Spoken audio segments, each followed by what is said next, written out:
My name is Alex, and for 15 years, I climbed with Tenzing Dorje, the man they said could hear the moods of Everest. But his real secret was far older, far stranger. My Sherpa guide fed a Yeti every single expedition, a ritual he started in 1972. I know how that sounds. I know it sounds like a story you tell for drinks at the hotel bar in Kathmandu, a tall tale to impress tourists. But I'm an engineer. I don't believe in ghosts or monsters. I believe in load capacities and structural integrity, which is why I'm telling you this now. Because this year, for the first time in half a century, it didn't show up. And the silence it left behind, that silence is a warning to us all. I'm recording this because the official reports will never tell the truth, and I need someone to know what we lost up there. I'm going to tell you exactly what happened, and by the end, you'll understand that the most terrifying things in this world aren't the creatures that hide from us, but the things we do that make them hide. You have to understand the place. I deal in the physics of the extreme. I can tell you the precise decibel level of a Serac collapse in the Khumbu icefall, a sound like a skyscraper imploding that travels through the soles of your boots before it even reaches your ears. I know the specific, sharp, metallic taste of the air above 8,000 meters, the flavor of your own body slowly dying. And I know that the silence in the Western Quam isn't empty. It's heavy, a physical pressure on your eardrums, like being at the bottom of a deep, frozen ocean. This is the language of the mountain. It's a place of absolute, unforgiving honesty. You don't bullshit the mountain. It will kill you for the slightest miscalculation. For 15 years, I measured its angles, calculated its risks, and respected its power. I thought I knew it, but I was only seeing the surface, the cold, hard math. Tenzing, he knew its heart. He knew it kept secrets, and that it demanded respect in a currency I didn't understand. We climb for our own reasons. Some climb for glory, to plant a flag and take a picture. I was climbing to forget. I was running from a quiet, sterile house in a suburb that smelled of cut grass and disinfectant. I was running from a divorce that felt less like a separation and more like an amputation. A clean surgical removal of a part of my life, leaving a phantom limb that ached with memory. The silence in that house was suffocating. It was a dead silence, full of things unsaid. Up on the mountain, the silence is alive. The cold is honest. The danger is real, and it focuses the mind like nothing else. Everest was the ultimate, honest problem. It didn't care about my feelings or my past. It just was. And in its shadow, I could be just a man with a task. One more step, one more breath. Survive until sunrise.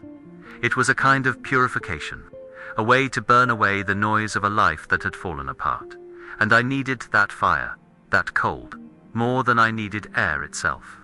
Tenzing knew all of this without me ever saying a word.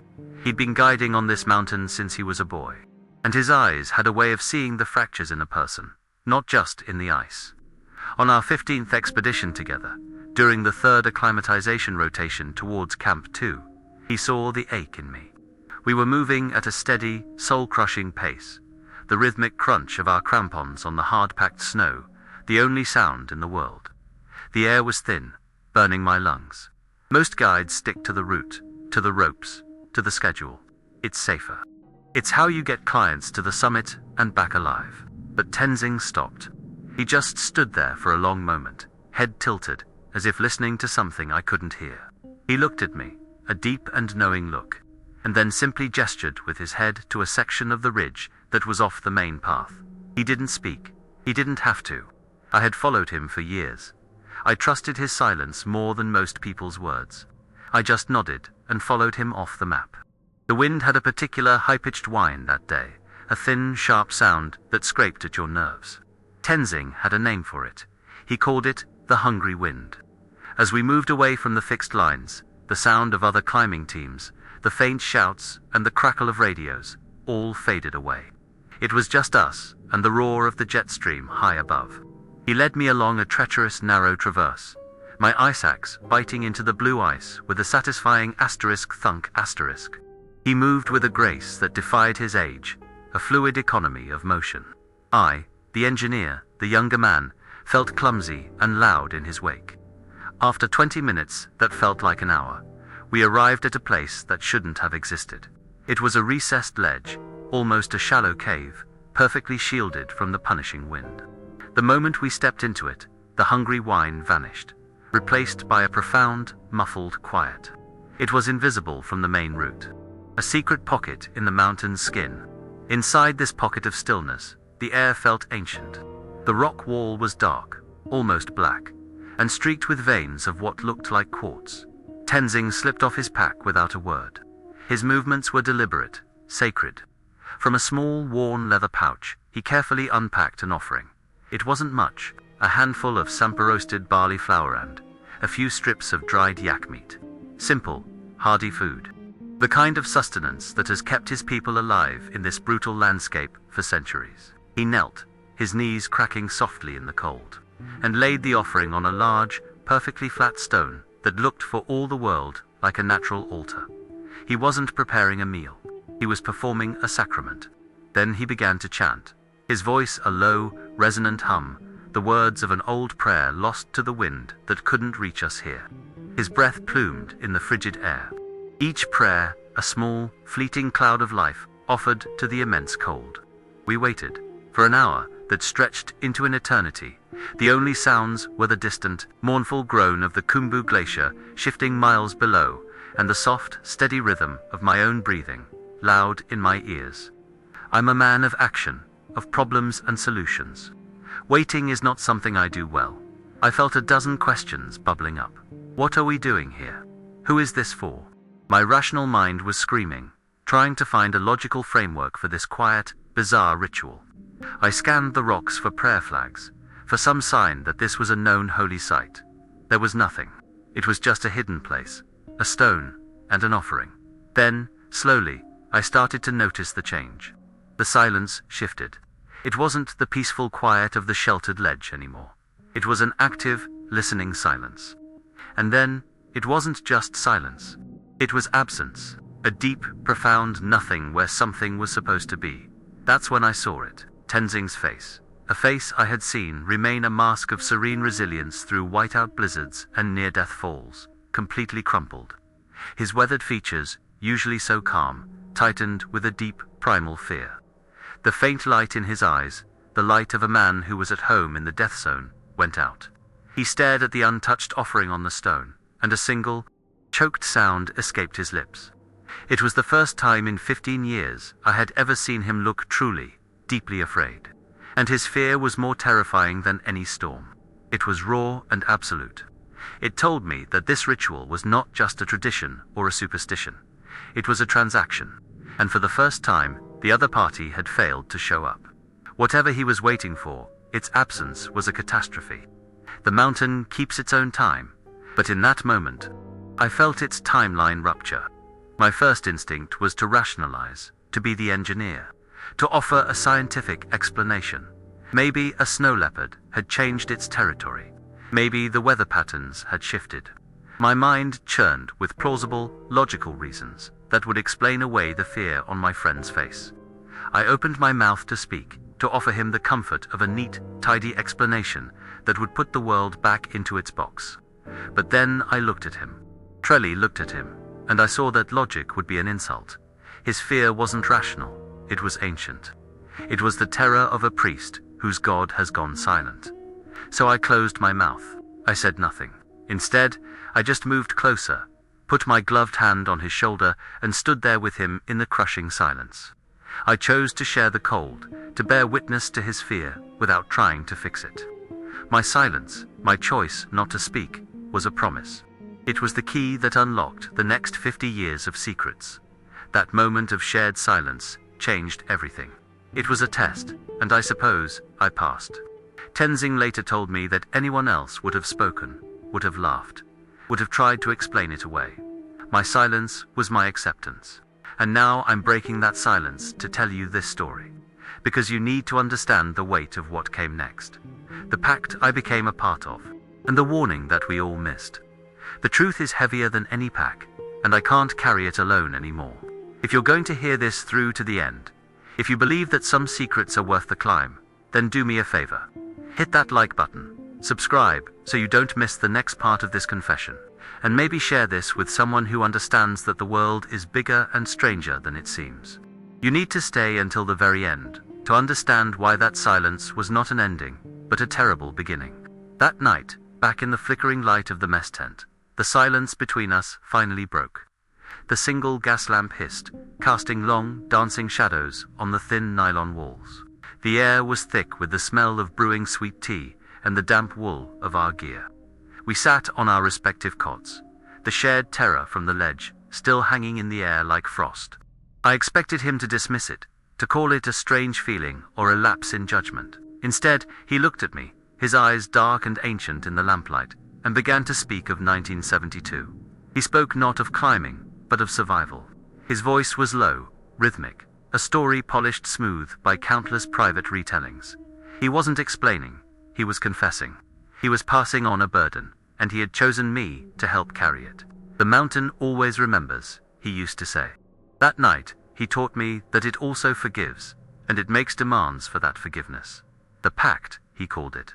A quiet agreement made between a man and something that was not a man.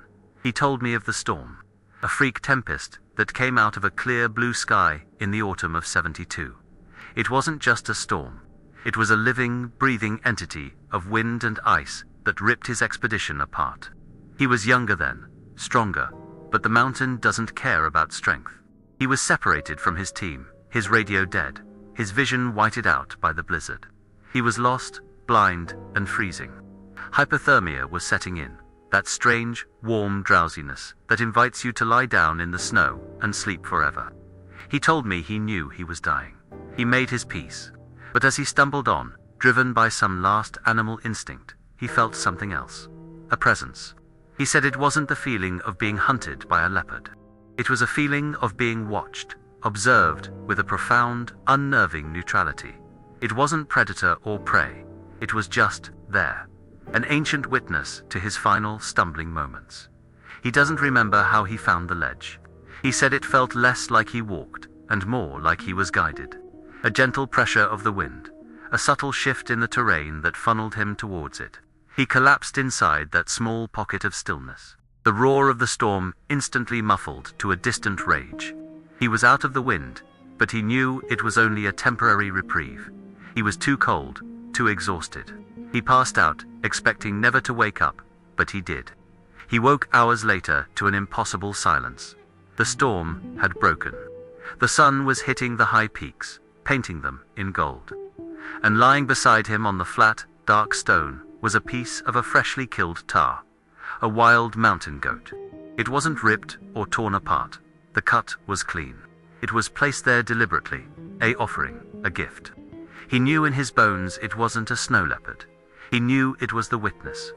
The silent watcher had intervened. On his very next expedition, Tenzing returned to that spot. It was a pilgrimage.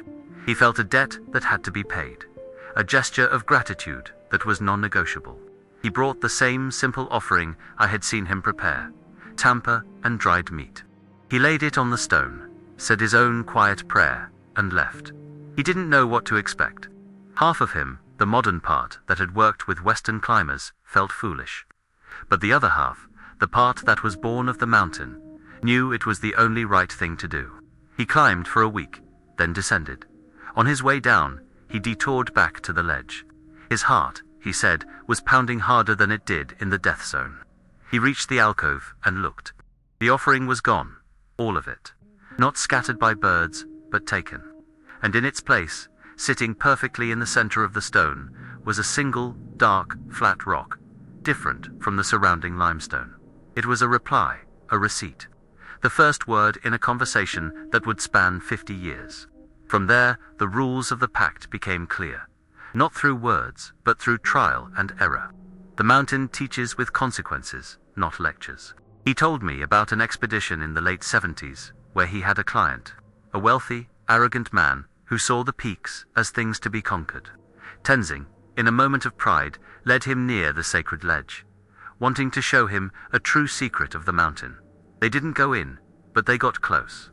For the rest of that season, and the next, every offering he left was untouched. The food would freeze, be covered by snow, and eventually rot.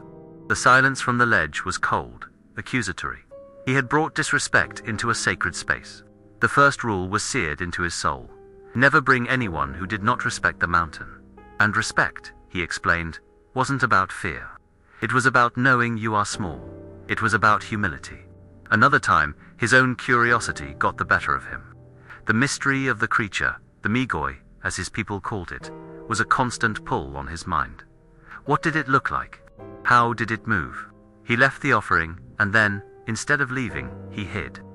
He found a perch high above the ledge, wedging himself between rocks, determined to wait, to see. He waited for 2 days, shivering in his hiding spot, feeling like a spy. Nothing came. The food sat there, uneaten.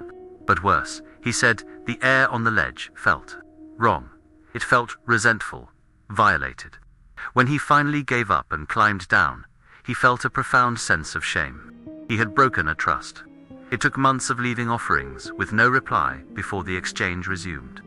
The second rule was absolute. Never approach, never follow. The pact was not an invitation to an audience. It was a transaction built on blind faith, a promise that you leave your gift and turn your back. The third rule was learned through a near disaster. In the 80s, climbing Everest was becoming a media spectacle. A journalist embedded with a commercial team heard whispers of Tenzing's good luck. The man was obsessed with getting a scoop, a picture of the mythical Yeti. He followed Tenzing, trying to find the location. Tenzing managed to put him off the trail, but the journalist was persistent. One day, near base camp, the man boasted about having a new camera with a powerful telephoto lens. The next time Tenzing went to the ledge, his offering was taken, but something new was left. A single, deep, angry scratch mark was gouged across the surface of the offering stone. It was an unmistakable warning. Later that week, the journalist's expensive camera equipment all failed at once. The electronics completely fried. A coincidence? Tenzing didn't think so. The third rule was clear. Never bring a camera. This was not a specimen to be documented. The purpose of the pact wasn't just about gratitude. It was about survival. The Migoi's replies weren't just receipts. They were warnings, a language of signs. Tenzing explained that if he found a small branch from a low-altitude juniper tree placed on the stone, it was the most urgent message of all. Junipers don't grow at that altitude. To bring one, there required a long journey, a deliberate act. It meant a violent, unseasonal storm was racing up from the valleys. A sudden change in weather that the forecasts at base camp wouldn't see until it was too late. He told me of a day in '96 when he found the branch. His team was high up, pushing for the summit in perfect weather. He ordered them down immediately. They argued, they called him crazy. He was immovable. That night, a storm hit the upper mountain with the force of a hurricane. It would have killed them all. His authority was never questioned again. The signs for the ice were different, more immediate. The Khumbu Icefall is a chaotic, ever-changing river of ice the size of a small city, riddled with deep crevasses and towering seracs of ice that can collapse without warning. It's the most dangerous part of the standard southern route. Tenzing explained that sometimes he would arrive at the ledge to find a series of peculiar, parallel scratches in the snow or on the ice at the entrance. Not animal tracks. They were deliberate, straight lines, almost like a code. It was a sign the icefall was critically unstable. Not its usual groans and creaks, but that a massive, catastrophic shift was imminent. He recalled holding back a German team for a full day because he'd seen the scratches. Their leader was furious, threatening to report him. Tenzing simply sat and drank tea. The next morning, a section of the icefall the size of a stadium collapsed, obliterating the path they would have been on. You don't bullshit the mountain, I thought. And you don't ignore its messengers.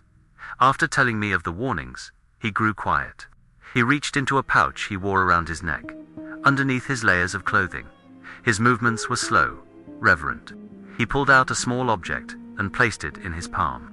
It was a river stone, perfectly smooth, oval-shaped, and dark gray, with a delicate vein of white quartz running through it. It was beautiful, but impossibly out of place. A stone, polished by a river, here, thousands of meters up, a frozen peak. He told me it appeared on the offering ledge in the early 90s. During an expedition that followed a hard year, A year of personal loss for him. He wouldn't say more, but I knew he was talking about his son, who had been lost on a different peak. The Migoi hadn't left a warning. It had left a tool, a comfort. This stone, he whispered, was different from all the other signs. This stone, he said, its purpose was singular. It was an avalanche detector. But not for any avalanche. It would grow warm. Not hot, but a distinct, undeniable warmth to the touch. Hours before a major snow slab avalanche was poised to release directly on their climbing route. It was a personal early warning system. It had saved him and his clients twice. It was the most profound evidence of the Migoi's intelligence. A sign that it didn't just see the mountain. It understood their path upon it. It understood their vulnerability. He held it out to me. "Hold it," he said. I took the stone from his palm. It was as cold as the ice outside. A deep and ancient cold, but holding it, it felt different. It felt like holding a promise, a physical contract. It had weight, it had history. In my hand, I held the entire unbelievable story, and its cold, hard reality seeped into my bones. My engineering mind had no file for this. "Now you are a guardian," he said, his voice barely a whisper. "My legs are old, Alex. My time on this mountain is nearing its end. Someone must continue. Someone must witness." He wasn't asking me. He was telling me. The weight of his words, of the stone in my hand, was immense. It was a transfer of a sacred duty. I was no longer just a client or a friend. I was being initiated into the heart of the mountain's greatest secret. My mind was reeling, trying to fit this into my world of physics and logic. A Sherpa who feeds a Yeti who gives avalanche warnings. It was the stuff of myth, but I had seen the fear on his face. I had felt the listening silence on the ledge. And now I held the cold, hard proof in my hand. The world I knew, the world of concrete and steel and predictable outcomes, had just cracked wide open, and something vast and ancient was looking back at me through the fissure. From that day forward, the ritual became our ritual. On every expedition, we made the detour. I learned the quiet rhythm of it, the silent walk off the main route, the specific way Tenzing would unpack the sampa, his hands steady despite the biting cold, the shared hour of waiting in the sheltered alcove, not speaking, just listening to the silence. And then, the discovery, a juniper branch, a feather. Sometimes, nothing but the absence of the food. It became a new layer to our climbs, a hidden narrative running beneath the surface of our ascent. I was no longer just climbing a mountain of rock and ice. I was climbing a mountain of secrets, of signs and meanings. I started to see it everywhere, to feel it. The way the wind sounded, the patterns of the snow. I was learning the language. The mountain keeps its own time, he'd told me. Now, I was learning to read its clock. The mystery didn't go away. If anything, it deepened. It became a routine, but a routine with the highest possible stakes. It was a quiet, constant presence in my life on the mountain. A secret that bound me to Tenzing and to the mountain itself. In a way I had never been bound to anything. It gave our climbs a purpose beyond the summit. We weren't conquerors, we were participants. We were the junior partners in an ancient agreement. The food we left was a small price to pay for the warnings we received, for the knowledge that we were not entirely alone in that vast, empty landscape. It was a strange kind of faith for an engineer to have, a faith measured in juniper branches and scratches in the snow. It was a faith I held onto, a secret I kept for 15 years. Until this year, the year the offerings stopped being taken, the year the silence returned. But this time, it wasn't a peaceful silence. It was the silence of a broken promise. The years that followed were a quiet apprenticeship in a faith I couldn't name. Tenzing began to share more, not in long lectures, but in small, oxygen-starved whispers on our slow ascents. These stories were not campfire tales. They were data points, episodes that slowly built a legend in my mind. He told me of 1988, a year the mountain was particularly unstable. He and his team were crossing a notoriously dangerous traverse beneath the Lot's face, a section known for shedding ice. The air was still. The sun was bright. Suddenly, from the rocks high above them, came a single guttural cough. It wasn't a rockfall or the wind. It was a deep, resonant sound from a massive chest, a sound that vibrated through the rock itself. Tenzing froze, holding up a hand to halt the team. Seconds later, a sheet of blue ice the size of a house sheared off the face, crashing down exactly where they would have been. One sound, one warning, had saved 6 lives. The mountain keeps its own time, and the Migoi was its clock. These episodes weren't always dire warnings. They were a language. In 2001, an expedition that Tenzing worried about from the start, full of inexperienced but wealthy clients, found something different on the offering stone. It wasn't a branch or a scratch. It was a single, perfect eagle feather, its dark tail tipped with white. Tenzing took it as a blessing, a sign of safe passage. And against all odds, that expedition was a flawless success. They had a record number of summits, and not a single injury, not even a case of serious frostbite. It was a statistical anomaly. The feather suggested something more than a transactional relationship. It implied an understanding, a judgment. It wasn't just warning of danger. It was acknowledging intent. The mystery of its mind, its motives, grew deeper with every passing season. It wasn't just an animal avoiding us. It was watching, and it was deciding. It was a guardian, not just a ghost. My own final shred of scientific doubt was obliterated in 2014. We were making our way to Camp 3, and the weather was turning. The forecast was ambiguous, predicting high winds but nothing catastrophic. I was carrying the smooth river stone Tenzing had given me, tucked inside a glove liner against my skin, more out of respect for him than any real belief. Then I felt it, a subtle change, a faint, unmistakable warmth spreading through the stone. It wasn't hot, but it was a clear, undeniable thermal shift. The engineer in my brain screamed that it was impossible, a hallucination brought on by altitude. But Tenzing had taught me to trust the mountain over the forecast. I halted our group, fabricating a story about a faulty oxygen regulator. Our team leader was furious. We were losing our summit window, but I held firm, remembering the look on Tenzing's face. 2 hours later, a massive slab avalanche released from the slopes above, wiping out the exact path we were meant to be on. That warmth was real, and my world had a new, unbreakable law of physics. But the mountain was changing. It wasn't the ice or the wind, it was the people. Everest was becoming a commodity, a bucket list item. The quiet reverence was being replaced by the hum of commerce and ego. This year, the change arrived in force. A loud, corporate-sponsored crypto search expedition set up camp near ours. They were led by a fame-hungry biologist named Dr. Aris Thorne, a man who spoke more about his media tour than about the mountain itself. Their camp was a monstrosity of satellite dishes, solar panels, and whining generators. They weren't climbers. They were invaders. They brought the wrong kind of noise, a frantic, electronic static that grated on the profound silence of the Khumbu.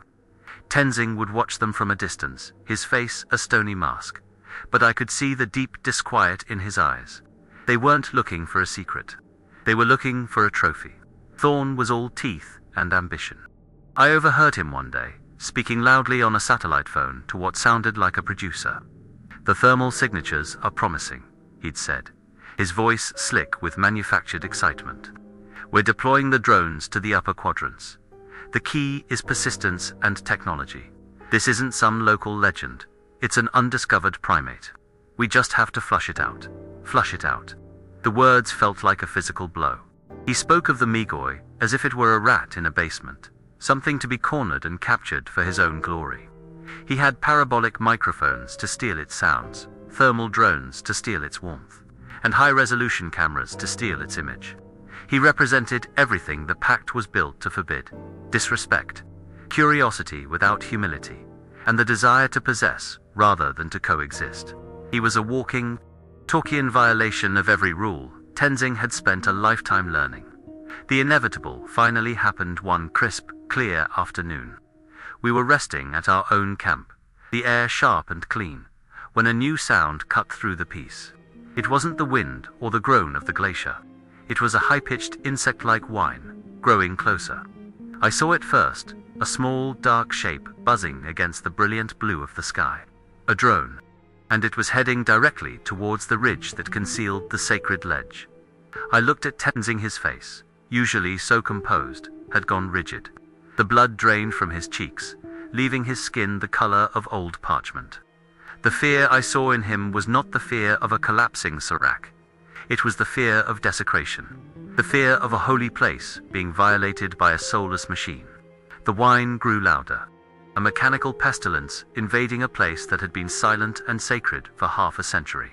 The pact was about to be broken. In that instant, I saw the entire 50-year history of this secret flickering in Tenzing's eyes. The gift of the tar, the juniper branches, the eagle feather. The stone, all of it was about to be undone by a buzzing toy, controlled by a man who saw the world through a screen. A lifetime of quiet faith was about to be turned into a media spectacle. I didn't think I acted. My mind raced, searching for a solution that wouldn't expose our secret. I couldn't shoot it down. I couldn't run up there and chase it away. I couldn't confront Thorn. He would only become more suspicious. I had to create a distraction, a bigger, more urgent problem. It had to be a lie, a big one, convincing enough to scramble his team and recall his drone immediately. The choice was instantaneous, the consequence a distant echo. Protecting a ghost from the modern world, I realized, requires very real, very ugly choices. I dove into our communications tent, my heart hammering against my ribs. I grabbed the radio handset, my hand shaking slightly. I took a deep breath, picturing a climber falling, the specific terror of disappearing into the blue darkness of a crevasse. I keyed the mic and broadcasted on the emergency channel, my voice tight with rehearsed panic. Mayday, Mayday. This is Alex Thorn from the Apex Expedition. We have a possible faller. Repeat, possible faller. A member of a solo team, unroped, lost his footing on the west shoulder of the icefall near the popcorn section. We've lost visual. We need immediate assistance for a search and rescue. I gave coordinates that were a full kilometer away from the sacred ledge, a plausible but deliberately wrong location. The lie felt slick and foul in my mouth. A desecration of a different kind. The radio is a lifeline on the mountain, and I was using it to tell a ghost story. The effect was immediate. The camp erupted in organized chaos. Radios crackled to life. Thorn's voice, now stripped of its media polish, barked orders. The drone, its primary mission forgotten, was immediately recalled to help provide an aerial view for the rescue. I watched its small shape bank sharply and retreat, its irritating whine fading away. We had done it. The ledge was safe, for now. Tenzing looked at me, his eyes filled with a mixture of immense relief and profound sorrow. There was no triumph in our victory. We had protected the silence by creating a cacophony of lies. We had shielded a sacred truth by committing a profane act. The silence of the Migoi was safe, but my own word, my own reputation, was now compromised. The cost became apparent within hours. After a frantic search turned up nothing, the questions started. No other team had seen a solo climber. No one was reported missing. The Sherpas, who know every soul on the mountain, shook their heads. Thorn, his rescue operation, a wild goose chase, looked at me with open suspicion. My mistake was the talk of base camp. Was I hypoxic, hallucinating, or worse, a deliberate liar? My permit was reviewed. I was officially reprimanded for misuse of emergency channels. I became a pariah. The guy who cried wolf at 8,000 meters. I had built a 15-year reputation for being a calm, reliable, by-the-book engineer.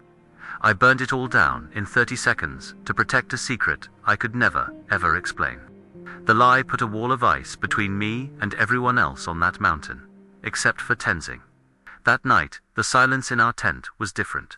It wasn't the comfortable silence of shared understanding. It was the heavy, charged silence of co-conspiration. We had won the battle, but the war had changed. The threat was no longer a distant possibility. It was camped right next to us, armed with technology and fueled by ambition. We had shown our hand, proving there was something on that ridge worth protecting.